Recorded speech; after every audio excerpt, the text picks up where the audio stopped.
¿Has tenido alguna vez un amigo que pensaste que conocías muy bien, pero entonces sucedió algo que te mostró otra cara de él que nunca habías visto antes? Algo por el estilo pasa frecuentemente cuando los cristianos comienzan un estudio serio del apóstol Pablo.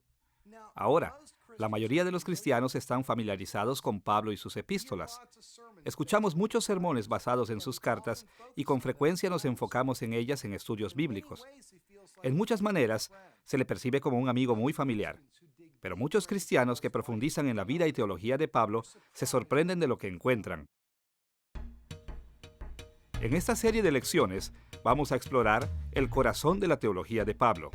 Hemos llamado a esta primera lección Pablo y su teología. Comenzaremos este estudio enfocándonos en la vida de Pablo, así como en sus escritos, para encontrar los elementos esenciales en su teología. Al mirar a Pablo y a su teología, tocaremos tres asuntos principales. Primero, exploraremos algunos aspectos importantes del trasfondo de Pablo y veremos cómo estos influyeron profundamente en sus creencias cristianas.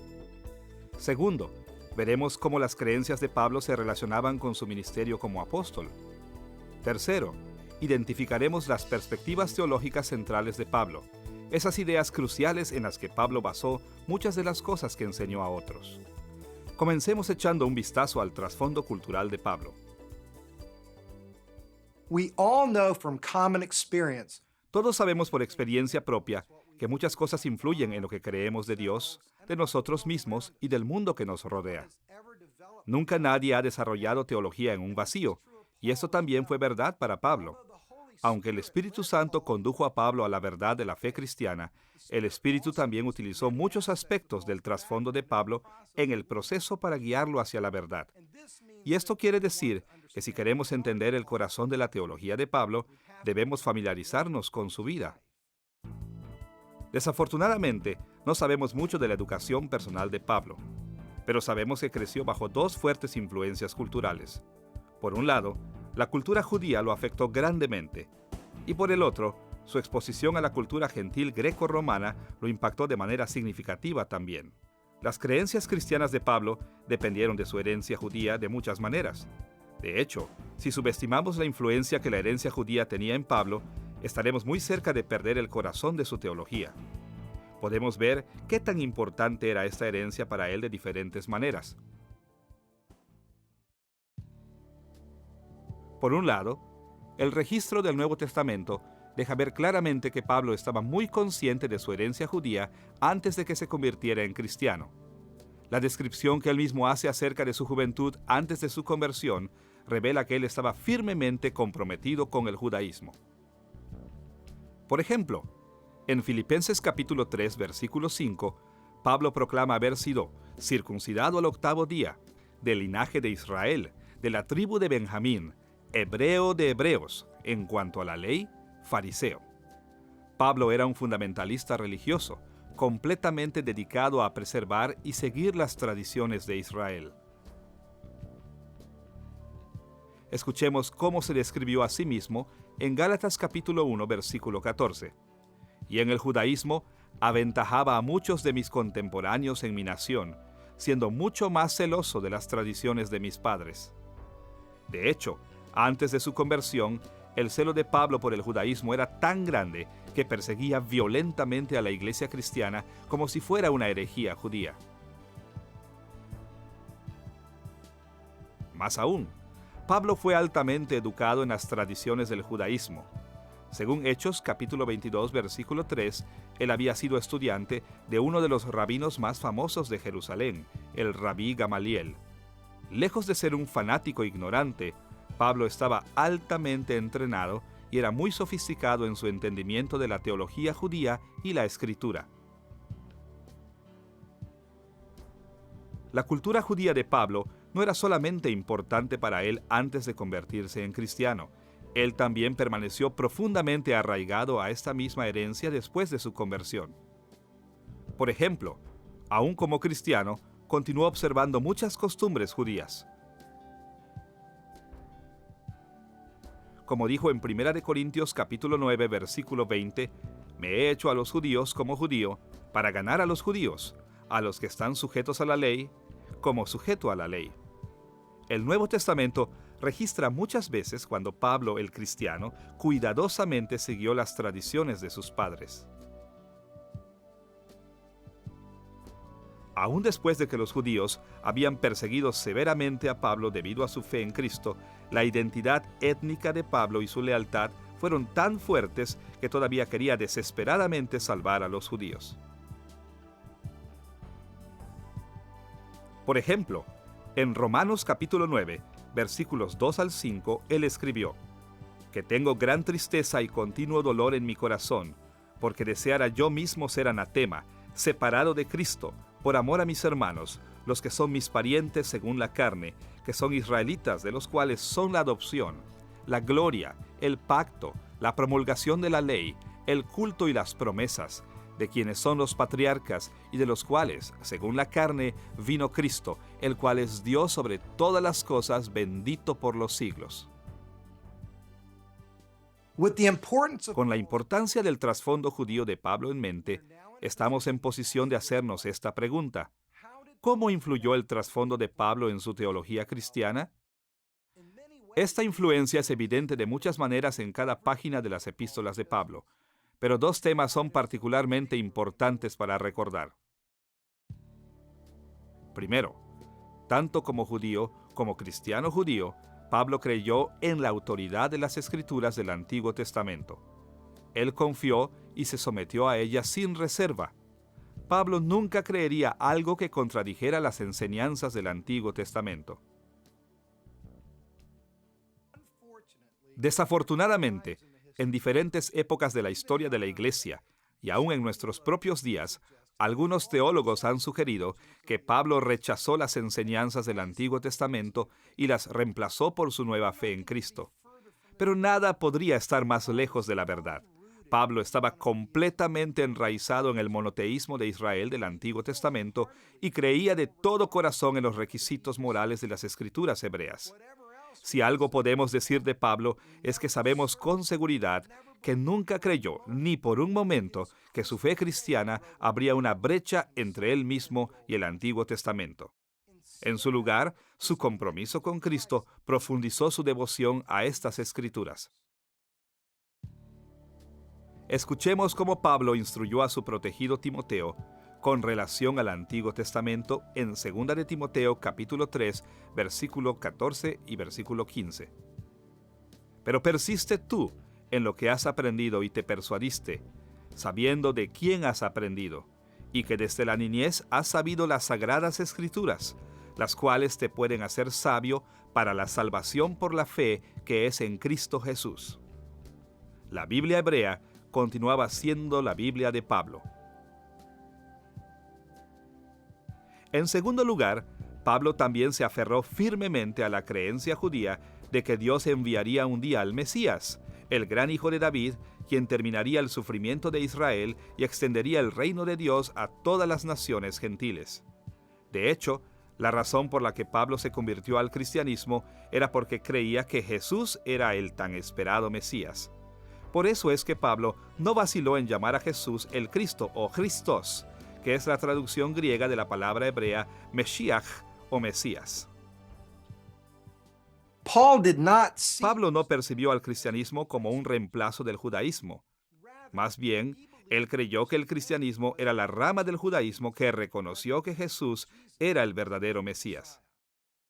Estos pilares de la fe judía, la completa sumisión a las Escrituras y esperanza en el Mesías, fueron dimensiones esenciales para las perspectivas cristianas de Pablo. De estas y otras maneras, las creencias cristianas centrales de Pablo dependieron de su herencia judía. Pero Pablo no solo fue influenciado por su herencia judía. El Espíritu Santo también utilizó el contacto de Pablo con la cultura gentil para moldear su teología. En primer lugar, debemos notar que a lo largo de su vida, Pablo no solamente vivió en la Palestina judía, sino que en diferentes ocasiones vivió también en el mundo gentil. Según Hechos capítulo 21, versículo 39, Pablo vino de la ciudad gentil de Tarso en Cilicia. En Hechos capítulo 22, versículo 3, leemos que él había sido criado en Jerusalén. Pero en Hechos capítulo 9, versículo 30 y capítulo 11, versículo 25, indica que Pablo otra vez vivió en Tarso como adulto. Además de esto, el contacto de Pablo con el mundo gentil estaba reforzado por el hecho de que él gozaba de completa ciudadanía romana. De hecho, según Hechos capítulo 22, versículo 28, él no había comprado su ciudadanía, sino que había nacido en ella. En varias ocasiones, en el libro de Hechos, leemos que Pablo defendió activamente sus derechos como ciudadano romano con el fin de promover el Evangelio y de defenderse a sí mismo.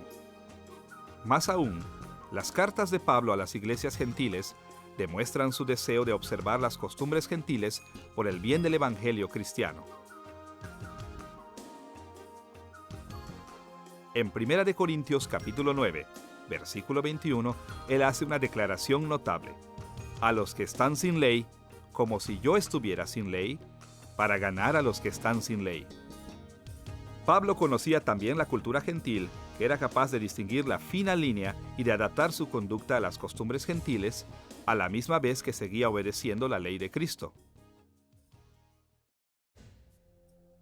Finalmente, Pablo también se mostró a sí mismo como conocedor de la sofisticada literatura pagana. En pasajes como Hechos capítulo 17, versículo 28, y Tito capítulo 1, versículo 12, Pablo de hecho se refiere y aún cita filósofos paganos. Él estaba bien educado en las filosofías y religiones del mundo greco-romano. Tenemos que preguntarnos a nosotros mismos, ¿qué efectos tuvo en Pablo su conocimiento de la cultura gentil? ¿Cómo influyó la exposición a la cultura gentil en Pablo? Primero que nada, debemos dejar en claro que el conocimiento de Pablo acerca de la cultura gentil no lo llevó, como algunos han dicho, a alterar el cristianismo para hacerlo aceptable a los gentiles. Él permaneció claramente judío en su orientación básica. Sin embargo, el contacto de Pablo con el mundo gentil lo afectó por lo menos de dos maneras. Por un lado, lo equipó para ministrar a los gentiles fuera de la iglesia. Él conocía mejor que nadie los valores y creencias de los gentiles y estaba bien preparado para llevarles el evangelio de manera efectiva. Por esto es que leemos en Romanos capítulo 11, versículo 13, que Pablo se llamó a sí mismo el apóstol a los gentiles. Más allá de esto, Pablo estaba preparado también para ministrar a los gentiles dentro de la iglesia y aún hasta pelear por ellos. De hecho, el ministerio de Pablo a los gentiles lo enredó en una de las más serias controversias de la iglesia del primer siglo, a saber, la pregunta de si se debía o no forzar a los creyentes gentiles a ser circuncidados. Según Hechos capítulo 15, Pablo jugó un papel importante en convencer a los apóstoles y ancianos de que los gentiles conversos no necesitaban ser circuncidados. Y en su carta a los Gálatas, habló fuertemente en defensa de los derechos de los gentiles para no someterse a la circuncisión. Pero esta controversia representó la preocupación más amplia que Pablo tenía por los gentiles en la iglesia. Mientras que muchos judíos cristianos de sus días consideraban que los gentiles eran creyentes de segunda clase cuando mucho, Pablo siempre insistió que Cristo había destruido la barrera divisoria entre judíos y gentiles. Como él escribió en Gálatas capítulo 3, versículos 28 y 29, «Ya no hay judío ni griego, no hay esclavo ni libre, no hay varón ni mujer, porque todos vosotros sois uno en Cristo Jesús. Y si vosotros sois de Cristo, ciertamente linaje de Abraham sois y herederos según la promesa». Un tema central en muchas de las epístolas de Pablo fue que Jesús había abierto la puerta de salvación a las naciones gentiles, para que cualquier gentil que estaba en Cristo fuera contado como un judío de sangre pura y perfecto cumplidor de la ley a los ojos de Dios. Así vemos que los antecedentes de Pablo en las culturas judía y gentil influyeron en él de muchas maneras. Y con esos dos trasfondos en mente, estamos en posición para ver cómo la teología de Pablo se relacionó con su ministerio. Como aprenderemos, el servicio de Pablo a la iglesia proporcionaba un punto de referencia constante para su teología e influía profundamente en lo que creía. Por esta razón, debemos ver varias dimensiones de su ministerio. Veremos específicamente tres aspectos del ministerio de Pablo: su oficio apostólico, su misión apostólica y sus escritos apostólicos. Por lo menos en 20 ocasiones, Pablo se describió a sí mismo como un apóstol, frecuentemente explicando que era un apóstol de Jesucristo. This claim to apostleship was very important. Esta afirmación del apostolado era muy importante porque Cristo ordenó a los apóstoles hablar como voceros de Jesucristo con autoridad absoluta a la iglesia. Ahora, todos nosotros sabemos que Pablo no era uno de los apóstoles originales a quienes Jesús había escogido durante su ministerio terrenal. Sin embargo, él afirmaba ser un representante autorizado por Cristo. Pero, ¿cómo era esto posible? La respuesta está en el hecho de que Pablo cumplía un grupo de requerimientos establecidos para el apostolado. Mientras los apóstoles esperaban la venida del Espíritu Santo en el día de Pentecostés, Pedro determinó que un nuevo apóstol debería reemplazar a Judas. Así que Pedro explicó que los apóstoles autorizados por Cristo tenían que cumplir tres criterios. Primero, según Hechos capítulo 1, versículo 21, tenían que haber sido enseñados directamente por Cristo durante su ministerio terrenal. Segundo, en Hechos capítulo 1, versículo 22, leemos que tenían que haber sido testigos de la resurrección de Jesús. Y tercero, en Hechos capítulo 1, versículos 23 al 26, encontramos que los nuevos apóstoles tenían que haber sido escogidos para el oficio por el Señor mismo. Pero, ¿y Pablo? Al primer vistazo, él falla en cumplir el primer criterio para el apostolado. Después de todo, él no siguió a Jesús durante su ministerio terrenal. Pero un vistazo más de cerca revela su calificación. En Gálatas capítulo 1, versículos del 11 al 18, Pablo reportó que inmediatamente después de su conversión, pasó 3 años en el desierto de Arabia. Él mencionó la extensión de este período para demostrar que aproximadamente igualó el tiempo que los otros apóstoles habían pasado con Jesús. Durante esos años, Jesús mismo enseñó el Evangelio a Pablo. Escuchemos las palabras de Pablo en Gálatas capítulo 1, versículos 11 y 12. Mas os hago saber, hermanos, que el Evangelio anunciado por mí no es según hombre, pues yo no lo recibí ni lo aprendí de hombre alguno, sino por revelación de Jesucristo. Pablo también cumplió con el segundo criterio. Todos nosotros sabemos la historia de la conversión de Pablo. En Hechos capítulo 9, versículos 1 al 6, leemos que Pablo, de hecho, vio al Cristo resucitado en el camino a Damasco. Él había visto al Salvador resucitado. Finalmente, según Hechos capítulo 9, versículo 15, Jesús mismo ordenó a Pablo en su oficio. Este versículo registra las palabras de Jesús acerca de Pablo. El Señor le dijo: «Ve, porque instrumento escogido me es este, para llevar mi nombre en presencia de los gentiles, y de reyes, y de los hijos de Israel». Y para que no haya duda alguna acerca de la validez del apostolado de Pablo, Gálatas capítulo 2, versículos 7 y 8, nos dice que los apóstoles originales confirmaron su llamamiento y apostolado. Como Pablo escribió: «Antes, por el contrario, como vieron que me había sido encomendado el evangelio de la incircuncisión, como a Pedro el de la circuncisión, pues el que actuó en Pedro para el apostolado de la circuncisión, actuó también en mí para con los gentiles». Los otros apóstoles reconocieron que el apostolado de Pablo era comparable con el de Pedro. Escucha las palabras de Pedro en 2 de Pedro capítulo 3, versículos 15 y 16. Como también nuestro amado hermano Pablo, según la sabiduría que le ha sido dada, os ha escrito, casi en todas sus epístolas, hablando en ellas de estas cosas, entre las cuales hay algunas difíciles de entender, las cuales los indoctos e inconstantes tuercen, como también las otras escrituras, para su propia perdición.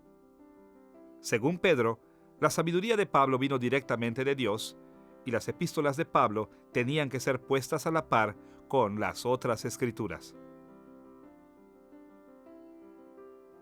En la iglesia primitiva había muchos falsos maestros que contradecían las enseñanzas de Pablo. Así, para contrarrestar a estos falsos maestros, el Nuevo Testamento dejó claro que Pablo era un apóstol legítimo.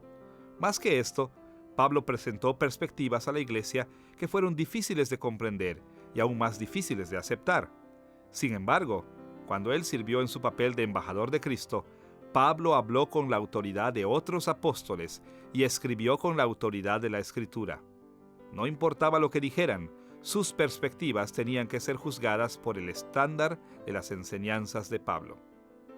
De hecho, sus escritos llevaban la autoridad de Cristo mismo. No podemos seguir a Cristo sin seguir a Pablo. Aún hoy en día los cristianos fieles deben ajustar su teología a la de él. Ahora que tenemos la autoridad apostólica de Pablo en mente, debemos ver su misión apostólica. ¿Qué hizo Pablo como apóstol? ¿Cuál era su trabajo? Podemos tener una buena idea del tipo de trabajo que hacía Pablo al ver sus 3 viajes misioneros y su viaje a Roma. Empecemos con un vistazo a su primer viaje como apóstol de Cristo. Conocemos del primer viaje misionero de Pablo en Hechos capítulo 13 y 14. Comenzó cuando Dios le dijo a la iglesia en Antioquía de Siria que reservaran a Pablo y Bernabé para un trabajo especial.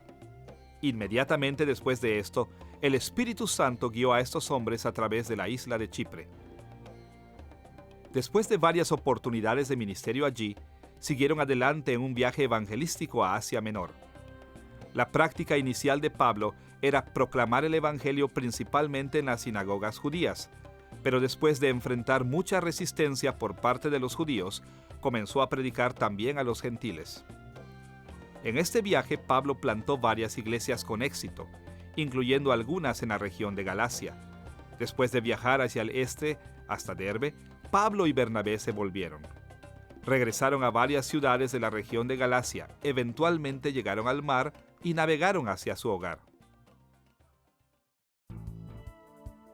El primer viaje misionero de Pablo como apóstol de Cristo fue relativamente corto y sin complicaciones, pero su segundo viaje lo llevó más lejos de la tierra de Palestina. El segundo viaje misionero de Pablo aparece en Hechos capítulo 15, versículo 36, hasta el capítulo 18, versículo 22.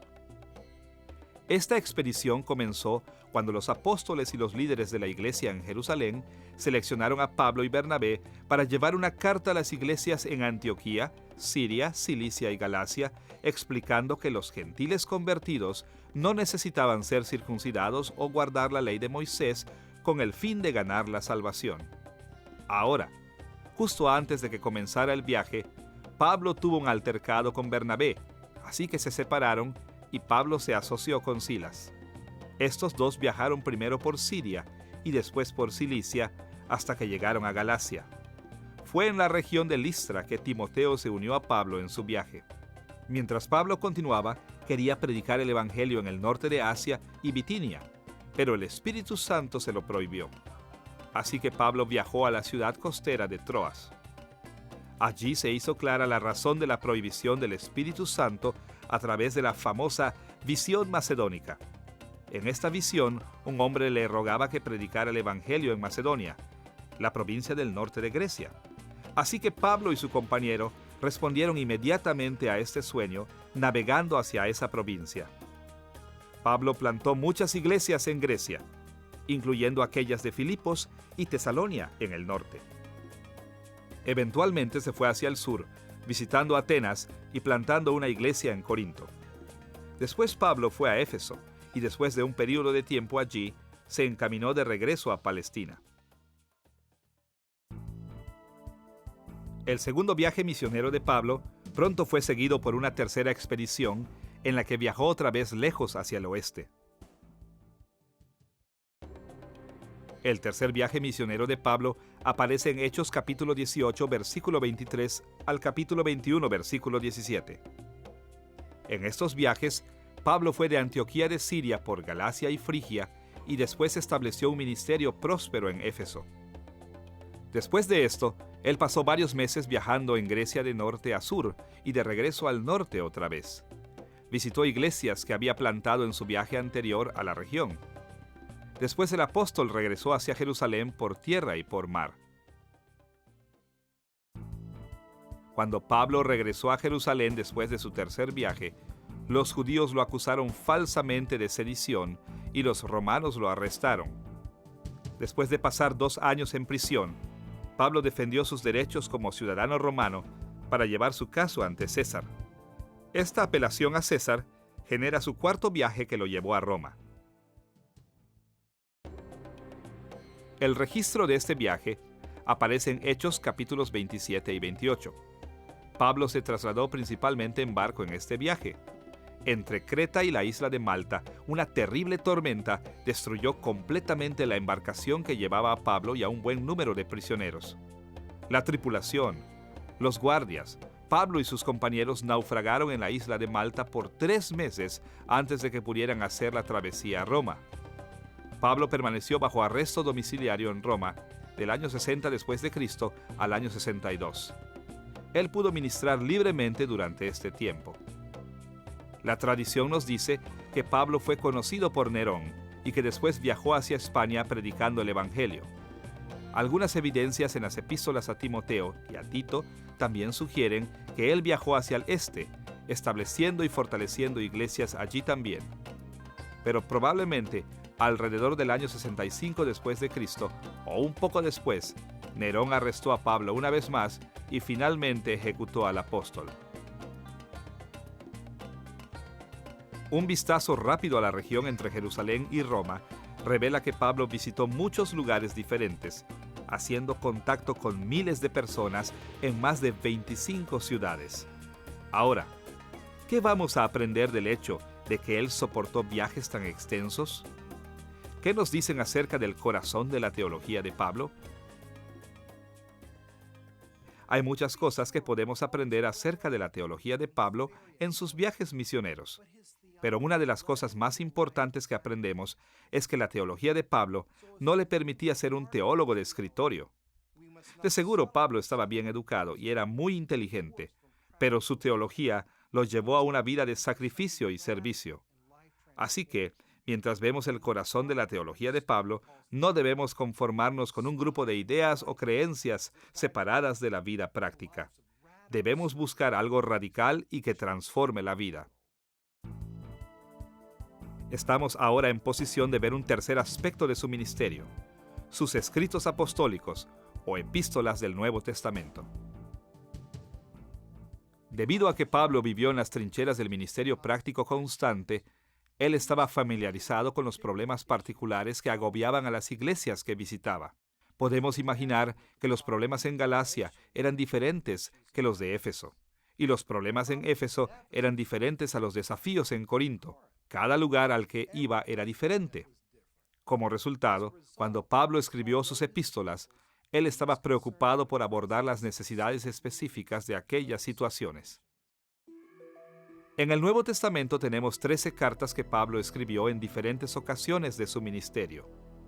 Cuando los problemas llegaban al conocimiento de Pablo, él escribía cartas y las enviaba a las diferentes iglesias. Ahora, debido a que las cartas de Pablo eran tan ocasionales, esto es, escritas para abordar problemas específicos, ninguna de sus cartas expone su teología completa de una manera ordenada y sistemática. En lugar de esto, sus epístolas contienen aplicaciones pastorales de su teología. Es evidente en la mayoría de los casos que Pablo escribió sus cartas para abordar asuntos específicos en la iglesia. Y exploraremos esta realidad en más detalle en lecciones futuras. Pero para ilustrar cuán cierto es esto, pensemos por un momento en el libro de Romanos. Muchos cristianos han tratado equivocadamente el libro de Romanos como un bosquejo abstracto, sistemático de la teología de Pablo. Así que han concluido que los temas que aparecen en la superficie de este libro forman el corazón del sistema teológico de Pablo. Pero un examen más de cerca de Romanos revela que Pablo escribió aún este libro para abordar problemas particulares, específicamente aquellos entre los cristianos de Roma. Una de las principales razones por las que Pablo les escribió fue para estabilizar las relaciones entre creyentes judíos y gentiles en Roma. Una apreciación global de la estructura de Romanos deja este enfoque pastoral muy claro. En los primeros 3 capítulos, Pablo se enfoca en probar que tanto judíos como gentiles son pecadores y que ninguno tiene el derecho de declarar superioridad sobre el otro. En los capítulos 4 al 8, él enfatiza cómo Dios ha provisto la misma forma de salvación para ambos, tanto judíos como gentiles. Los judíos y gentiles están al mismo nivel ante los ojos de Dios. En los capítulos 9 al 11, Pablo se enfoca en los papeles complementarios de judíos y gentiles en el plan de Dios para la historia humana. Entonces, después de enfatizar estos temas doctrinales, en los capítulos 12 al 16, él remata varios asuntos de la vida cristiana práctica que estaban cercanamente relacionados con los conflictos entre judíos y gentiles. Por ejemplo, en el capítulo 12, él insistió en que a pesar de su diversidad, los cristianos deberían funcionar como un cuerpo unificado. En el capítulo 13, él promovió la estabilidad, urgiendo a los cristianos a someterse aún a los gobiernos civiles gentiles. Y en los capítulos 14 al 16, antes de terminar esta epístola, Pablo se enfoca en la necesidad de entendimiento mutuo entre judíos y gentiles relacionados con las costumbres judías y gentiles. Este breve esbozo de la carta de Pablo a Roma muestra que Pablo no pretendía que Romanos fuera una declaración abstracta de sus creencias. En vez de eso, este libro contestó principalmente el asunto pastoral de la relación entre judíos y gentiles en la iglesia cristiana. Como cualquier otra epístola, Romanos fue una aplicación de la teología de Pablo a algunas necesidades muy específicas. Ahora, estamos en lo correcto al creer que Pablo tenía un conjunto lógico de creencias teológicas bien formado, o lo que podríamos llamar una teología sistemática. Pero el sistema teológico de Pablo nunca se escribió, aunque se refleja en sus epístolas. Hasta donde sabemos, el sistema teológico de Pablo nunca llegó a ser escrito totalmente. Sin embargo, podemos reconstruirlo en gran medida basados en las cartas que escribió. Para reconstruir el sistema teológico de Pablo, no debemos ver principalmente los temas que mencionó con más frecuencia. Esto es porque él pasó la mayor parte de su tiempo escribiendo de asuntos que fueron de interés particular a la iglesia de sus días. En lugar de esto, debemos de preguntar qué principios apoyaron las cosas que Pablo escribió en específico. ¿Qué modelos coherentes de creencias explican mejor sus enseñanzas específicas? ¿Qué doctrinas conectan las diversas cosas que escribió a las diferentes iglesias? Contestando preguntas como esta, seremos capaces de reconstruir la teología de Pablo y entenderemos con más claridad cómo las cartas de Pablo tenían la intención de guiar a la iglesia del primer siglo y cómo nos deben de guiar a nosotros hoy en día. Ya que hemos visto algunas perspectivas básicas con relación al trasfondo y al ministerio de Pablo, estamos listos para ver directamente las perspectivas teológicas de Pablo. En este punto necesitamos hacer algunas preguntas críticas. ¿Cuál era la estructura de la teología de Pablo? ¿Qué tipo de creencias enfatizaron lo que él enseñó en sus epístolas? Las respuestas a estas preguntas son esenciales para entender a Pablo apropiadamente. Ahora bien, Pablo ha sido muy influyente en tantas tradiciones cristianas que es imposible mencionar cada forma en la que su teología ha sido entendida. Así que nos limitaremos a 2 direcciones básicas que los intérpretes han tomado: la perspectiva reformada de la teología de Pablo y lo que llamaremos la perspectiva escatológica, que ha llegado a ser influyente en décadas recientes. Veamos primero la perspectiva reformada de Pablo. En siglos anteriores a la Reforma, la Iglesia Católica Romana enseñó que la salvación requería tanto la gracia de Dios como el mérito humano. Según esta enseñanza, la justificación es un largo proceso en el que Dios infunde gracia al creyente, y esta gracia permite que el creyente se vuelva más justo al hacer buenas obras. Las personas son completamente justificadas y salvas cuando han hecho suficientes buenas obras para ser contados como verdaderamente justos de acuerdo al estándar de la ley de Dios. Pero los líderes de la Reforma como Martín Lutero, Ulrico Zwinglio y Juan Calvino al leer las cartas de Pablo, concluyeron que la interpretación católica legalista de Pablo estaba equivocada. Ellos siguieron la enseñanza de Agustín de que la justificación es imputada toda en una sola vez y enteramente aparte de las obras humanas, no infundida por un largo periodo de tiempo y mezclada con el esfuerzo humano. La santificación, el largo periodo de la vida cristiana, sigue a la justificación y continúa durante toda la vida del creyente. Pero la justificación es la declaración legal de Dios una vez por todas de que el creyente ha sido absuelto de la culpabilidad del pecado y se le ha concedido la justicia de Cristo. Esta creencia llegó a ser conocida como sola fide, por fe solamente, porque entendía que nosotros somos justificados solamente por medio de la fe en Cristo y no por medio de la fe más nuestras buenas obras. Sin duda alguna, los reformadores estaban en lo correcto al encontrar esta doctrina en los escritos de Pablo. En la iglesia primitiva, algunos miembros de creyentes judíos, conocidos como judaizantes, argumentaban que la salvación resultaba de una mezcla de gracia divina y de obras humanas. Pero Pablo se opuso a este legalismo de la iglesia primitiva e insistió que la justificación era un evento único que resultaba sin la necesidad de las obras de la ley. El paralelismo entre las controversias de la Reforma y las controversias que Pablo enfrentó son lo suficientemente claros. El legalismo de la Iglesia Católica Romana se aproxima al legalismo de los judaizantes, y el concepto de sola fide de la Reforma es paralelo a la enseñanza de Pablo.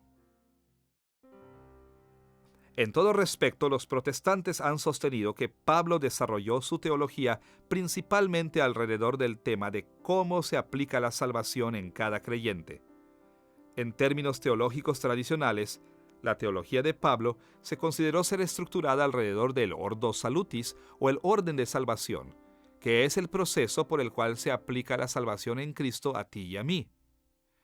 En la tradición de la Reforma, la mayoría de los protestantes creen que el ordo salutis, y especialmente la justificación por la fe solamente, es el concepto más central en la teología de Pablo. Ellos creen que es el corazón de su teología. Por supuesto, a través de los siglos, los protestantes se han dado cuenta de que Pablo creía muchas cosas aparte de la justificación por la fe solamente. Más importante aún, él escribió acerca de la historia de la salvación registrada en la Biblia. Él estaba muy preocupado con la larga historia de la redención de Dios que tuvo su clímax en la muerte y resurrección de Cristo.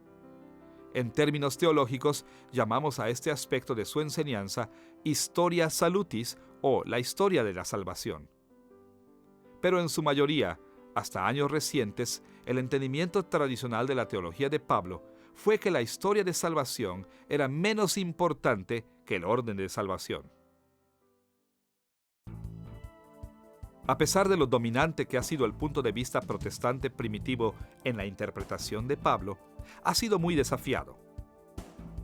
Otro punto de vista complementario ha pasado a primer plano en décadas recientes, al que llamaremos la perspectiva escatológica de la teología de Pablo. Esta perspectiva ha reafirmado la idea de que el orden de salvación era más central para la teología de Pablo que la historia de salvación. Ahora, es verdad que muchas otras perspectivas de la teología de Pablo también se han sugerido en las décadas recientes. Algunos teólogos prominentes han argumentado que la teología de Pablo se enfoca principalmente en combinar sus antecedentes judíos con filosofías griegas. Otros han visto a Pablo principalmente respaldando la vida diaria ética racional sobre las pasiones de la carne. Otros han argumentado que la teología de Pablo fue grandemente influenciada por religiones helenistas misteriosas o el apocalipticismo judío. Algunos de estos puntos de vista ofrecen discernimiento a la teología de Pablo, pero ninguno de ellos ha probado ser de tanta ayuda como la perspectiva escatológica en su teología.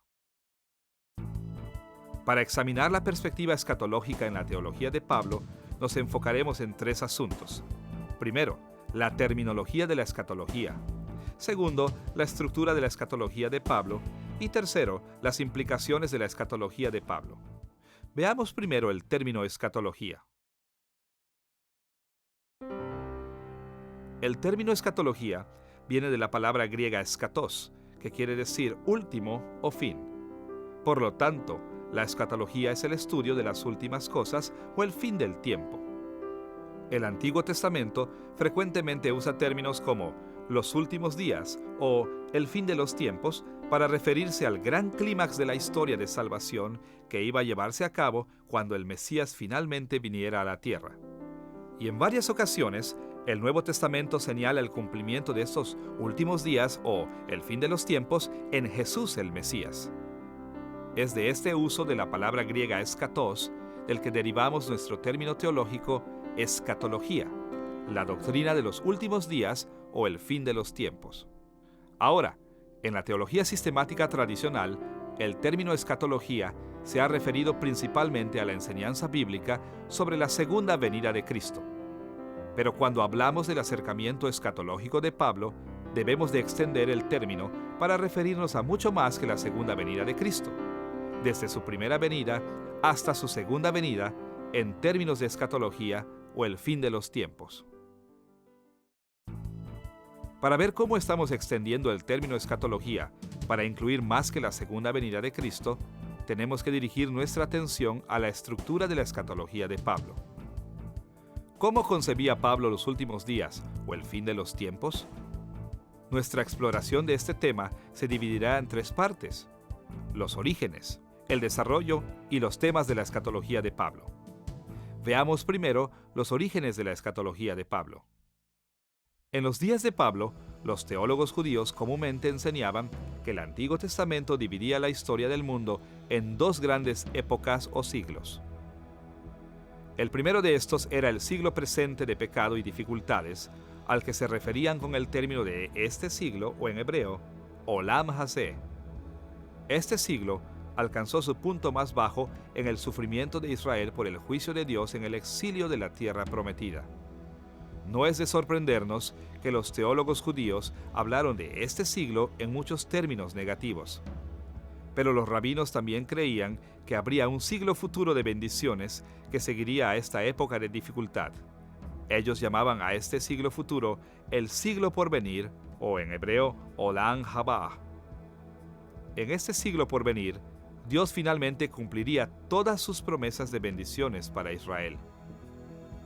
La mayoría de los grupos judíos en los tiempos de Pablo creían que la aparición del Mesías sería el punto de cambio crucial entre estos siglos. Cuando llegara el Mesías, iba a traer el día del Señor, el día cuando Dios bendeciría en última instancia a su gente y destruiría a sus enemigos. Este era el día que marcaría el comienzo del siglo por venir. Leemos las epístolas de Pablo, es evidente que él también sostenía este mismo punto básico de 2 siglos en la historia. De hecho, él se refiere directamente al tiempo en que vivía como este siglo en por lo menos 12 ocasiones. Por ejemplo, Pablo se refirió a Satanás como el Dios de este siglo en 2 de Corintios capítulo 4, versículo 4. Y habló del filósofo pagano como el disputador de este siglo en 1 de Corintios capítulo 1, versículo 20. De manera similar, Pablo usó la expresión para lo porvenir, para referirse al tiempo por venir cuando los juicios y bendiciones finales vendrían a la raza humana. Por ejemplo, en 1 de Timoteo capítulo 6, versículo 19, Pablo animó a los creyentes a ser fieles con el fin de ponerse ellos mismos buen fundamento para lo porvenir.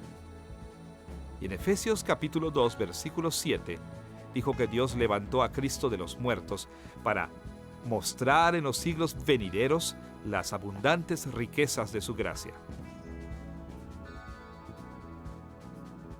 Quizá el mejor ejemplo del pensamiento de Pablo sobre los 2 siglos aparece en Efesios capítulo 1, versículo 21. Allí se refiere explícitamente a ambos siglos cuando escribió que Cristo fue sentado sobre todo principado y autoridad y poder y señorío y sobre todo nombre que se nombra, no solo en este siglo, sino también en el venidero. Con este modelo básico de 2 siglos en mente, debemos ver ahora la forma en que Pablo desarrolló una escatología cristiana particular. Recordarán que en la escatología judía tradicional, el punto de cambio entre este siglo y el que está por venir era la aparición del Mesías. Por cientos de años los judíos habían creído que cuando el Mesías viniera, el pueblo de Dios recibiría inmediatamente todas sus bendiciones, mientras que sus enemigos encontrarían la destrucción inmediata. Sin embargo, Pablo, como seguidor de Jesús, enfrentó un desafío serio a su antigua creencia. Él sabía que Jesús era el Mesías de Israel, pero también sabía que Jesús no había traído al mundo a un final climático como lo había esperado Israel. Al igual que Jesús mismo, y como el resto del Nuevo Testamento, Pablo contestó este problema modificando la escatología judía tradicional. Como lo explicó Pablo, la transición de este siglo al que está por venir no era un simple cambio de un siglo a otro, sino que involucraba un período de traslape cuando ocurrieran ambos siglos simultáneamente. Desde este punto de vista, el siglo por venir había llegado a través de la muerte, la resurrección y la ascensión de Cristo. Pablo también estaba confiado de que cuando Cristo regresara en gloria, este siglo maligno terminaría y el siglo por venir llegaría en su totalidad con bendiciones supremas para el pueblo de Dios y el juicio final para sus enemigos. Sin embargo, mientras tanto, existen ambos siglos uno junto al otro. Teniendo en mente los orígenes y el desarrollo de la estructura de la escatología de Pablo, será de gran ayuda describir algunos temas en sus cartas que deben ser entendidos en términos del traslape de ambos siglos de la historia. Ha sido común describir el punto de vista de Pablo de la escatología como ya y todavía no, porque Pablo creía que algunos aspectos del fin de los tiempos o de los últimos días ya se han convertido en una realidad en Cristo, mientras que otros aspectos todavía no se han cumplido. Vamos a analizar lo que significa esta descripción. Por un lado, según Pablo, el siglo por venir ya está aquí de diferentes maneras. A manera de ilustración, mencionaremos 3 maneras en las que aparece este tema en los escritos de Pablo. En primer lugar, Pablo enseñó que el escenario final del reino de Dios empezó cuando Jesús ascendió a su trono celestial. Por ejemplo, Pablo escribió en Efesios capítulo 1, versículos 20 y 21, que cuando el Padre levantó a Cristo de los muertos, Él le sentó a su diestra en los lugares celestiales, sobre todo principado y autoridad y poder y señorío, y sobre todo nombre que se nombra, no solo en este siglo, sino también en el venidero. Aunque en el tiempo presente el reino de Cristo se lleva a cabo principalmente en el dominio celestial más que en la tierra, es cierto que Cristo ya reina sobre todo gobierno y autoridad. En este sentido, el reino de Dios en el siglo por venir es una realidad presente. Un segundo aspecto del siglo por venir, que ya está presente con nosotros, es un adelanto de la herencia eterna en el Espíritu Santo. Pablo enseñó que cuando Cristo ascendió a su trono en lo alto, Él derramó el Espíritu Santo sobre la iglesia como una muestra de la herencia total que recibiremos cuando Cristo regrese. En Romanos capítulo 8, versículo 23, Pablo explicó esto diciendo que los creyentes son aquellos que tienen las primicias del Espíritu. Las primicias es una traducción de la palabra griega aparchei, que es en sí misma una traducción de un término del Antiguo Testamento designando la primera porción de la cosecha. Las primicias indicaban que una gran cosecha estaba por venir en el futuro. Así para Pablo, el don del Espíritu Santo en la vida de cada creyente es una muestra de las grandes bendiciones del siglo que está por venir. De manera similar, según Efesios capítulo 1, versículo 14, el Espíritu Santo mismo es un depósito garantizando nuestra herencia hasta la redención de aquellos que son posesión de Dios. El término griego traducido depósito es arrabon. Este término nos apunta hacia el Espíritu Santo como depósito por nosotros, garantizando que recibiremos mucho más de parte de Dios en el futuro. Una vez más, el Espíritu Santo es una bendición del siglo por venir que Dios ya nos ha dado. Finalmente, Pablo señaló que Cristo inició las dimensiones espirituales de la nueva creación relacionada con el siglo por venir. Debido a lo que Cristo ha hecho, ahora los creyentes disfrutan en parte la recreación del mundo. En el Antiguo Testamento, Dios prometió a su pueblo que en los últimos días Él recrearía completamente el mundo, haciéndolo tan perfecto como lo era antes de que el hombre pecara en el huerto del Edén. Escucha cómo describió el Señor a Isaías el siglo por venir en Isaías capítulo 65, versículo 17. Porque he aquí, yo crearé nuevos cielos y nueva tierra. En la mente de Pablo, el hecho de que Cristo ya estaba salvando gente probó que la recreación del mundo había comenzado. Segunda de Corintios capítulo 5, versículo 17 expresa bien esta idea. De modo que, si alguno está en Cristo, nueva criatura es. Las cosas viejas pasaron, he aquí todas son hechas nuevas. Aunque Pablo pensaba y enseñaba que muchos aspectos del siglo por venir ya habían sido inaugurados con la primera venida de Cristo, también creía que las bendiciones de los últimos días todavía no habían alcanzado su totalidad. Así que él esperaba deseoso el regreso de Cristo como el tiempo en que Cristo cumpliría el juicio final, así como las bendiciones. Una vez más, mencionaremos 3 maneras en las que la perspectiva de Pablo viene a la vista. En primer lugar, como hemos visto, Pablo enseñó que Cristo el Rey ahora reina desde su trono en el cielo.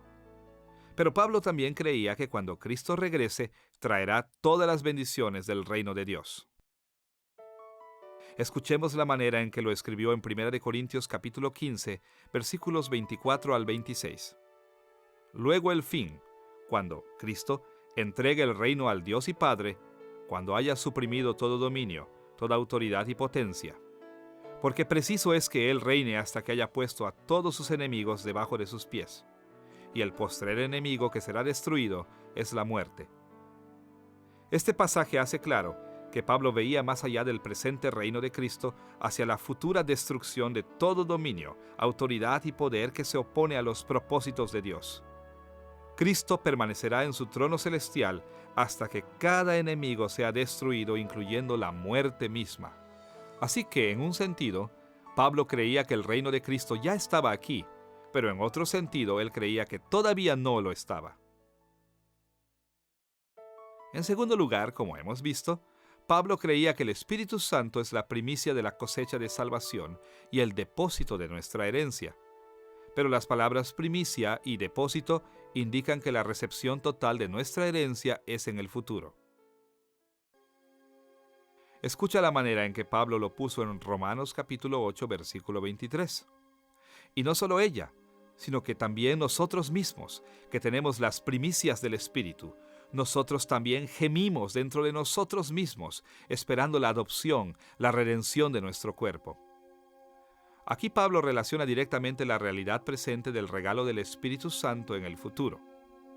Debido a que el siglo por venir ya está aquí, ya tenemos al Espíritu Santo, pero todavía gemimos dentro de nosotros porque no hemos recibido la redención de nuestros cuerpos. De manera muy similar, en Efesios capítulo 1, versículo 14, Pablo escribió que el Espíritu Santo es las arras de nuestra herencia hasta la redención de la posesión adquirida para alabanza de su gloria.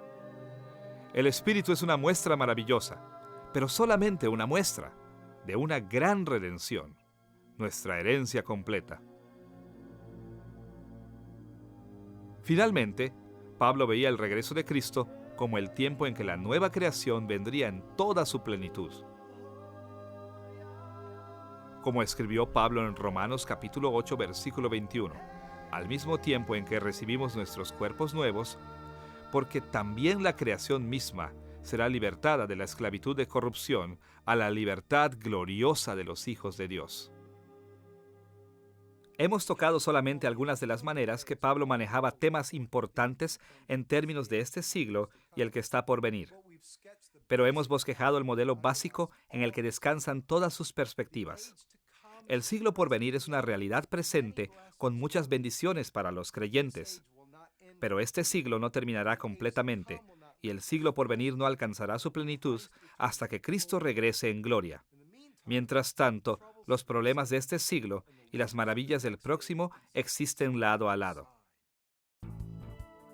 Habiendo visto la estructura de la escatología de Pablo, debemos dirigirnos a algunas implicaciones importantes de sus perspectivas. Como hemos visto, Pablo expresó su teología principalmente en el contexto del ministerio pastoral. Él no se enfocó en teología abstracta, sino en experiencia humana concreta. Aún su escatología no era una abstracción. Más bien, Pablo creyó que muchas dificultades que enfrentaba la Iglesia resultaban de la tensión de vivir durante el traslape de este siglo y el que está por venir. Así que en sus escritos, Pablo explicó lo que Dios había hecho por los creyentes en la primera venida de Cristo y enseñó a los cristianos cómo vivir mientras que esperaban por el regreso de Cristo. Para desempacar este enfoque práctico de la escatología de Pablo, veremos 3 temas. Primero, la unión con Cristo. Segundo, el propósito divino. Y tercero, la esperanza cristiana. Veamos primero la enseñanza de Pablo acerca de la unión con Cristo. En Romanos capítulo 6, versículos 3 y 4, Pablo indicó que nuestra unión con Cristo, de hecho, nos mueve de este siglo al siguiente. Escribiendo de la unión con Cristo en términos de bautismo, Pablo preguntó: ¿O no sabéis que todos los que hemos sido bautizados en Cristo Jesús hemos sido bautizados en su muerte? Porque somos sepultados juntamente con Él para muerte por el bautismo, a fin de que como Cristo resucitó de los muertos por la gloria del Padre, así también nosotros andemos en vida nueva.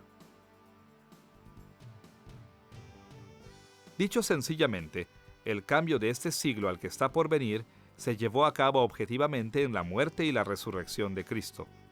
Pero cada vez que los hombres y las mujeres vienen a Cristo en fe salvadora, son unidos a su resurrección. Como resultado, ya no vivimos bajo la esclavitud del pecado y del juicio de Dios en contra de él. Se nos han dado vidas nuevas, vidas resucitadas, para que podamos vivir en la libertad de servicio a Cristo. Como Pablo continuó explicando en Romanos 6, versículos 10 y 11. Pero en cuanto Cristo murió, al pecado murió, una vez por todas. Mas en cuanto vive, para Dios vive. Así también vosotros consideraos muertos al pecado, pero vivos para Dios en Cristo Jesús, Señor nuestro. La enseñanza de Pablo acerca de nuestra unión con Cristo aplicó la escatología a la vida práctica de todos los creyentes. De la misma manera como Jesús dejó atrás este siglo y su juicio, también nosotros hemos sido liberados del pecado y del juicio.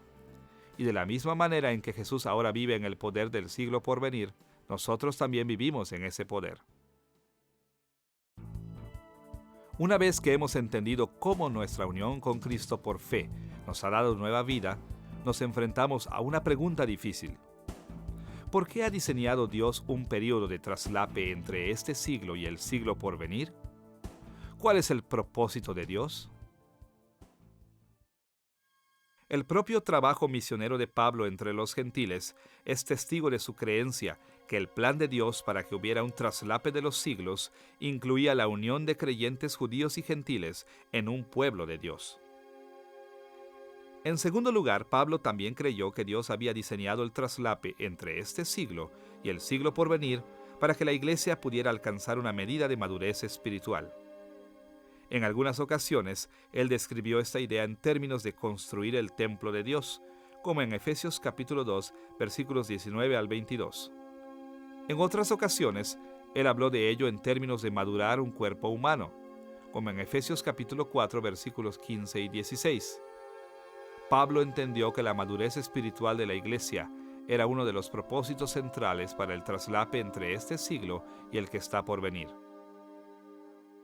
Pablo se dio cuenta de que esta perspectiva de la historia no era común. No se había revelado en el pasado. Esta es la razón por la que habló de ello como un misterio que Dios le había revelado y que tenía que explicar a otros. Por ejemplo, en Romanos capítulo 11, versículo 25, Pablo escribió estas palabras: Porque no quiero, hermanos, que ignoréis este misterio, para que no seáis arrogantes en cuanto a vosotros mismos, que ha acontecido a Israel endurecimiento en parte, hasta que haya entrado la plenitud de los gentiles. En este pasaje, Pablo indicó que Dios estaba usando este tiempo presente, cuando muchos judíos habían sido endurecidos al Evangelio, para salvar el número completo o la plenitud de los gentiles, como lo indica en Efesios capítulo 3 versículos 4 al 6. Leyendo lo cual podéis entender cuál sea mi conocimiento en el misterio de Cristo, misterio que en otras generaciones no se dio a conocer a los hijos de los hombres, como ahora es revelado a sus santos apóstoles y profetas por el Espíritu, que los gentiles son coherederos y miembros del mismo cuerpo y copartícipes de la promesa en Cristo Jesús por medio del Evangelio. Los cristianos no deben ver este periodo, tanto en el nivel colectivo como individual, como un tiempo para esperar tranquilamente a que llegue totalmente el siglo por venir. Por el contrario, Dios ha designado este periodo para gran actividad. Este es el tiempo de rescatar a muchos de cada nación de la tierra y para llevar a la iglesia a la madurez espiritual. Por esta razón, Pablo consagró su propia vida a predicar el Evangelio y edificar la iglesia y llamó a otros para que se unieran a él en esa labor. La enseñanza de Pablo acerca de nuestra unión con Cristo durante el traslape de este siglo y el venidero también proporciona una fuente esencial de esperanza para cada cristiano al luchar con los retos de la vida. Pablo conoció mucho sufrimiento en su propio ministerio como apóstol, y él sabía que todos los cristianos sufren de una manera u otra. Pero la escatología de Pablo ofreció esperanza a los cristianos en por lo menos dos maneras. Por un lado, la escatología de Pablo nos da esperanza para el futuro al mostrarnos que ya hemos comenzado a disfrutar muchos beneficios del siglo por venir. Cuando vemos nuestras vidas y notamos esas bendiciones del siglo por venir, que ya poseemos, nos da esperanza de que poseeremos bendiciones aún más grandes y completas en el futuro. Como Pablo escribió en 2 Corintios capítulo 4 versículos 16 al 18. Por tanto, no desmayamos. Antes, aunque nuestro hombre exterior se va desgastando, el interior no obstante se renueva de día en día, no mirando nosotros las cosas que se ven, sino las que no se ven. Por otro lado, las bendiciones que todavía están por delante de nosotros son tan asombrosas que opacarán absolutamente cualquier prueba que experimentemos en esta vida. Fue esta creencia la que guió a Pablo a escribir en Romanos capítulo 8, versículo 18 que las aflicciones del tiempo presente no son comparables con la gloria venidera que en nosotros ha de manifestarse. Nuestros sufrimientos presentes son solo temporales. Eventualmente, Jesús va a terminar con este siglo perverso y recreará el mundo como un regalo glorioso para sus hijos. En esta lección hemos dado un breve vistazo a Pablo y su teología. Hemos visto cómo los antecedentes de Pablo formaron su teología profundamente y cómo su ministerio apostólico se relacionó con sus creencias cristianas. También hemos obtenido un discernimiento importante con relación al enfoque central de la teología de Pablo al explorar su escatología. Con estas perspectivas en mente, estaremos mejor preparados para ver con más profundidad la vida de Pablo y sus epístolas en lecciones futuras. No solamente tendremos una mejor idea de lo que enseñó Pablo a la iglesia primitiva en sus días, sino que seremos capaces de ver lo que sus enseñanzas significan para nosotros hoy en día.